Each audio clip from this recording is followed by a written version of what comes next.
आज पीएम नरेंद्र मोदी ने बिहार का दौरा किया और कल यानी 3 मार्च को बिहार में पटना के गांधी मैदान में महागठबंधन की जन विश्वास महारैली है। इसे लेकर एक तरफ लालू प्रसाद यादव वीडियो जारी कर अपने अंदाज में जनता से केंद्र की मोदी सरकार को जड़ से उखाड़ने की बात कर रहे हैं, वहीं दूसरी तरफ बिहार में जाकर लोकसभा चुनाव का शंखनाद कर रहे हैं पीएम मोदी और 400 पार का नारा दे रहे हैं। हाल ही में तेजस्वी यादव की जन विश्वास यात्रा भी समाप्त हुई है और इस यात्रा के दौरान जो तस्वीरें सामने आई है उससे कहीं ना कहीं एनडीए और नीतीश कुमार को डर सताने लगा है और शायद यही वजह भी है कि पहली बार 5 दिन के भीतर प्रधानमंत्री मोदी 2 बार बिहार दौरे पर रहेंगे। 2 मार्च को बिहार के औरंगाबाद और बेगूसराय के दौरे के बाद 6 मार्च को फिर से पीएम बेतिया में चुनावी रैली को संबोधित करेंगे। अब ऐसे में ये तो साफ ही हो रहा है कि तेजस्वी यादव को यात्रा में मिले समर्थन ने एनडीए गठबंधन को टेंशन में डाल दिया है। वीडियो में अंत तक बने रहिएगा क्योंकि इस पर आगे बात करेंगे और चैनल को सब्सक्राइब कर लीजिए क्योंकि आपको इसी तरह के अच्छे वीडियोस यहाँ पर देखने को मिलेंगे। नमस्कार दोस्तों, आज प्रधानमंत्री मोदी ने बिहार का दौरा किया। इस दौरान उन्होंने कई हजार करोड़ की परियोजनाओं का उद्घाटन, लोकार्पण और शिलान्यास किया। इशारों में लालू परिवार पर निशाना भी साधा और बिहार के वोटर्स को भी अपनी मुट्ठी में करने की पूरी कोशिश की। भारत रत्न कर्पूरी ठाकुर का भी उन्होंने जिक्र किया। लेकिन इन सब के बीच आज बिहार से कुछ ऐसी तस्वीरें सामने आई जो बहुत कुछ इशारा कर रही है और इन्हें देखकर आपको मजा भी खूब आने वाला है। सबसे पहले आपको कल पटना के गांधी मैदान में होने वाली जन विश्वास महारैली के बारे में बता देती हूँ और ये भी बताऊंगी कि कल क्यों आरजेडी और तेजस्वी यादव के लिए बड़ा दिन है। उसके बाद मैं आपको दिखाऊंगी बिहार से आई वो खास तस्वीर जिसने बहुत कुछ इशारे किए हैं, जिसमें नीतीश कुमार ने अपनी पलटी मारने की बात पर कुछ ऐसा बोला है कि हंसते हंसते लोटपोट हो गए नरेंद्र मोदी भी और उनकी यही हंसी बहुत कुछ इशारे कर गई। दोस्तों, कल का दिन तेजस्वी यादव और आरजेडी के लिए बहुत खास है। कल महागठबंधन की जन विश्वास रैली है जिसे लेकर लालू प्रसाद यादव ने भी लोगों से अपने अंदाज में गांधी मैदान में आने और केंद्र की मोदी सरकार को जड़ से उखाड़ने को कहा है। भाई और बहनों, 3 मार्च 24 को गांधी मैदान में जन विश्वास रैली का आयोजन किया गया है। सभी गरीब गुरबा भाई, किसान, मजदूर, नौजवान लोग भारी संख्या में इकट्ठित होकर के केंद्र के भाजपा सरकार को उखाड़ फेंके। महागठबंधन की जन विश्वास रैली से पहले तेजस्वी यादव ने बिहार में जन विश्वास यात्रा की।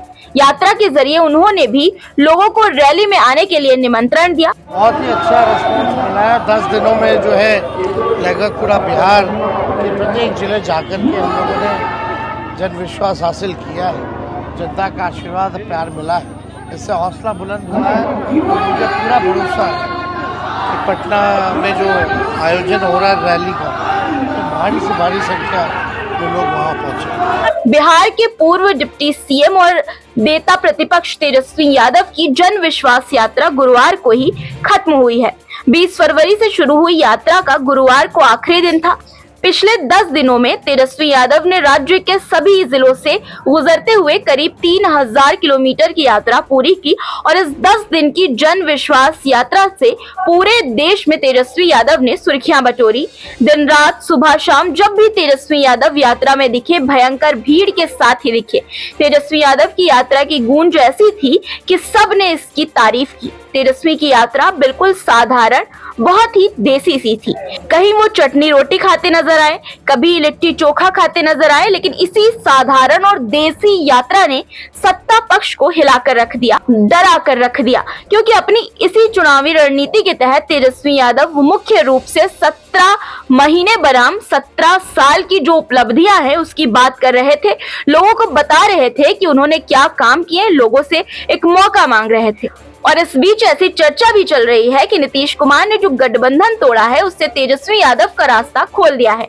कौन सा रास्ता, बिहार में मुख्यमंत्री बनने का रास्ता, क्योंकि लोगों का समर्थन और सिंपैथी यानी सहानुभूति वाले वोट तेजस्वी के साथ जा सकते हैं और नीतीश कुमार को इस बार पलटी मारना कहीं ना कहीं भारी पड़ सकता है। इसलिए क्योंकि तेजस्वी की रैली में जो भीड़ आ रही थी वो समर्थन देती भी नजर आ रही थी तेजस्वी को। हालांकि रैलियों में समर्थन तेजस्वी यादव को 2020 में भी मिला था, लेकिन सत्ता से थोड़ा पीछे रह गए थे तेजस्वी यादव। लेकिन उन्होंने आरजेडी को विधानसभा में सबसे बड़ी पार्टी बनाकर ये जरूर साबित कर दिया था कि उनमें दम है। तेजस्वी यादव ने पहली बार साल 2020 का चुनाव अपने बूते पर लड़ा था, अपने दम पर लड़ा था। तब उनकी सभाओं में न तो लालू प्रसाद यादव थे और ना ही राबड़ी देवी, यहाँ तक कि उस वक्त तस्वीरों में भी, पोस्टर बैनर में भी दोनों नदारद थे। अब एक बार फिर से मैदान में हैं, वही पुराने तेवर और वही अंदाज, रैली रोड शो शुरू कर चुके हैं तेजस्वी यादव। लेकिन इस बार तस्वीर थोड़ी अलग है। पहले तो नीतीश कुमार की पलटी से बिहार में उनकी छवि को धक्का लगा है। दूसरा ये कि नीतीश का तेजस्वी को धोखा देना बिहार की जनता को खल भी रहा है। तेजस्वी यादव के साथ इस बार जनता की सिंपैथी यानी सहानुभूति भी दिख रही है। साथ ही नौकरी देने को लेकर के युवाओं में एक भरोसा भी है जो रैलियों में दिख रहा है। अभी तक आप देखिए कि मुस्लिम यादव समाज के लोग ही आरजेडी की सभाओं में उमड़ते थे। ये पहला मौका है कि जब तेजस्वी यादव की सभाओं में हर वर्ग के लोग शामिल हो रहे हैं और तेजस्वी यादव भी जाति और आरजेडी की पारंपरिक MY यानी मुस्लिम यादव समीकरण की जो बात होती थी वो इस बार करते नजर नहीं आ रहे हैं। वो सर्व समाज को लक्षित करते हुए नजर आ रहे हैं। इसके लिए उन्होंने माई के साथ बाप का नारा भी दे दिया है। पहले तेजस्वी ने सभी जाति के लोगों को साधने के लिए A to Z का नारा दिया था। तेजस्वी अपने भाषणों में जाति धर्म की बात नहीं कर रहे थे, वो रोजगार और आर्थिक उन्नति की बात ज्यादा करते हुए दिखाई दे रहे थे। खास करके 17 महीने के कामों को गिनाने में तेजस्वी यादव लगे हुए थे। तेजस्वी यादव की रैली में मिले इसी समर्थन को देखकर कहीं ना कहीं नीतीश कुमार और NDA गठबंधन को टेंशन जरूर हो गई है और शायद यही एक वजह भी हो सकती है कि आज प्रधानमंत्री मोदी ने कई विकास परियोजनाओं का उद्घाटन, शिलान्यास और लोकार्पण बिहार में किया है। उन्होंने आज बिहार के विकास की बात भी की। नीतीश कुमार भी विकास की बात करते हुए नजर आए और ये सब तेजस्वी यादव की जन विश्वास यात्रा के बाद और महागठबंधन की जन विश्वास रैली के एक दिन पहले हुआ। और खास बात यह है कि कल रैली है और 6 तारीख को एक बार फिर से प्रधानमंत्री बिहार आने वाले हैं। ऐसा पहली बार हो रहा है जो 5 दिन के भीतर ही प्रधानमंत्री मोदी 2 बार बिहार दौरा करेंगे। मतलब साफ है कि कुछ ना कुछ टेंशन जरूर है, क्योंकि तेजस्वी यादव की यात्रा के दौरान एक अलग ही लोगों में उन्हें लेकर जोश नजर आया और अब महारैली है।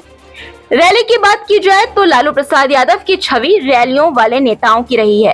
रैली से ही लालू प्रसाद यादव ने अपनी बड़ी पहचान बनाई है। रैलियों से ही लालू प्रसाद यादव ने बताया कि उनकी ताकत कैसी है। तब सोशल मीडिया का जमाना नहीं था। रैली ही जनता के बीच अपनी बात रखने का जरिया होती थी और कल पटना में होने वाली रैली में उन्होंने जनता से आने की मांग भी कर दी है। अब उनका बेटा भी जनता का विश्वास जीतने की पूरी कोशिश कर रहा है।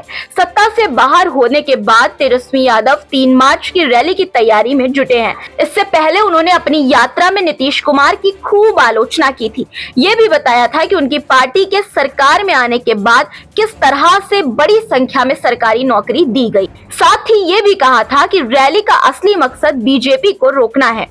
अब ये जाहिर है जन विश्वास महारैली में ये बातें दोहराई जाएंगी। लोकसभा चुनाव से पहले ये रैली गेम चेंजर साबित हो सकती है। यही वजह है कि तेजस्वी यादव खूब मेहनत कर रहे हैं और दूसरी तरफ NDA गठबंधन और नीतीश कुमार भी मेहनत इस बात की कर रहे हैं कि तेजस्वी यादव को मिलने वाला समर्थन उनकी रैलियों में आने वाली भीड़ कहीं वोट में ना बदल जाए। अब इंतजार सभी को इस बात का है कि लोकसभा चुनाव से पहले ये रैली गेम चेंजर साबित होगी या नहीं। जन विश्वास रैली क्या लालू प्रसाद यादव की गरीब रैला का रिकॉर्ड तोड़ पाएगी, ये भी देखने वाली बात है। अगर ऐसा होता है तब तो ये एनडीए और नीतीश कुमार के लिए खतरे की घंटी होगी। अगर आप नहीं जानते तो बता दूं कि लालू प्रसाद यादव ने 1995 में गरीब रैली का आयोजन किया था। तब गांधी मैदान पूरी तरह से भर गया था। बात की किसी रैली में वैसी भीड़ नहीं उमड़ी। अब लालू प्रसाद यादव एक बार फिर गरीब गुरबा भाई, किसान, मजदूर, नौजवान लोगों को भारी संख्या में एकत्रित होने को कह रहे हैं। साथ ही पूर्व सीएम राबड़ी देवी ने भी कहा है कि जन विश्वास रैली में बड़ी भीड़ उमड़ेगी। तेजस्वी यादव ने भी लोगों से बड़ी संख्या में आने की अपील की है। अब आपको वो तस्वीर दिखाती हूँ जो बिहार से आई है। दरअसल औरंगाबाद में सीएम नीतीश कुमार जनता को संबोधित कर रहे थे और विकास की बातें कर रहे थे और इसी दौरान उन्होंने पीएम नरेंद्र मोदी का अभिवादन करते हुए अपने पलटी मारने की बात छेड़ी। उन्होंने कहा कि इससे पहले आप आए थे तब हम इधर उधर हो गए थे, अब इधर उधर कहीं नहीं जाएंगे, अब आपके साथ ही रहेंगे। और ये कहते ही वो खुद भी हंस रहे थे और उनकी इस बात को सुनकर नरेंद्र मोदी तो हंसते हंसते लौट ही पड़े। पहले आप ये वीडियो देखिए। और हम लोगों के यहाँ भी बहुत सारा काम जो चल रहा है वो काम ये तेजी से कराएंगे। और आज तो मैं अभिनंदन करता हूँ कि आप फिर पधारे हैं यहाँ, तो आज हम लोगों को बड़ी खुशी की बात है। आप पहले आए थे, इधर हम गायब हो गए थे, तभी हम फिर आपके साथ हैं। हम आपको आश्वस्त करते हैं कि अब इधर उधर होने वाले नहीं हैं, हम रहेंगे आप ही के साथ। इसलिए जरा तेजी से यहाँ वाला काम सब हो जाए। अब आप सब तो जानते ही हैं कि हम लोगों को तो एक ही साथ ना है भाई, 5 से। वैसे नीतीश कुमार का भरोसा नहीं कब पलट जाए, शायद इसी वजह से उनके साथ टिके रहने की बात सुनकर नरेंद्र मोदी भी हंसते हंसते लोटपोट हो गए। एक और वीडियो देखिए जिसमें जब नरेंद्र मोदी को माला पहनाया जा रहा था तो उन्होंने जबरदस्ती नीतीश कुमार की बाह पकड़कर उन्हें माले के अंदर खींच लिया। हालांकि नीतीश कुमार नहीं आना चाह रहे थे, लेकिन नरेंद्र मोदी ने जबरदस्ती उन्हें खींच लिया। नरेंद्र मोदी भी जानते हैं कि नीतीश कुमार पलटी मार सकते हैं कभी भी, इसी वजह से शायद वो भी उन्हें पकड़ कर रखना चाह रहे हैं। खैर दोस्तों, यहाँ पर आपको बता दूं कि नीतीश कुमार को लालू प्रसाद यादव खुद एक बार वापस आने को कह चुके हैं। उन्होंने ये कहा था कि उनके लिए तो दरवाजा खुला ही है, यानी आरजेडी ने एक तरह से नीतीश कुमार के लिए दरवाजे खुले रखे हैं। ऐसे में अगर तेजस्वी यादव की जन विश्वास यात्रा और कल होने वाली जन विश्वास महारैली कारगर साबित होती है तो हो सकता है कि नीतीश कुमार फिर से पलटी मार जाए। आपका इसको लेकर क्या कहना है दोस्तों? कमेंट बॉक्स में अपनी राय जरूर बताइएगा और चैनल को सब्सक्राइब करना मत भूलिएगा। नमस्कार।